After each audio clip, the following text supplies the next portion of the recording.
காலையில் எங்கள் ஊர் மார்க்கெட்டுக்கு போயிருந்தப்போ கருவாடு வாங்கினேன். இந்த கருவாட்டோடு தான் இன்றைக்கி வந்து கோழிகள் புறாக்கள் வளர்கிற தோட்டத்துக்கு போயிட்டு கோழிகளுக்கு வந்து ஃபஸ்ட்டு கருவாடு கொடுத்தேன். இந்த கருவாடு பார்த்தோன்னே கோழிகள் வந்து அப்படியே பறந்தடிச்சு ஒடியாரோம்.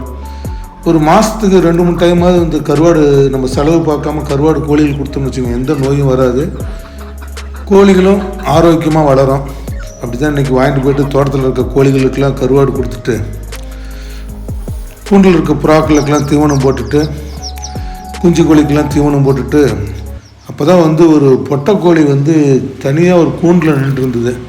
எதாச்சியாக வந்து அரிசி எடுத்துகிட்டு போகிறப்ப அப்படியே ஜம்ப் பண்ணி சாப்பிட்றது வந்து அப்போ தான் புரிஞ்சுக்கிட்டு அந்த கோழி வந்து பயங்கர பசியாக இருக்குன்னு சொல்லிட்டு. ஏன் இந்த கோழி தனியாக அந்த கூண்டுக்குள்ளே இருக்குது அப்படின்னா சேவலுக்கு பயந்துட்டு இந்த கூண்டுக்குள்ளே இருக்குது. சரின்னு சொல்லிட்டு அதுக்கு தீவனம் தண்ணிலாம் கொடுத்துட்டு அப்புறம் வீடு கிளம்புனேன்.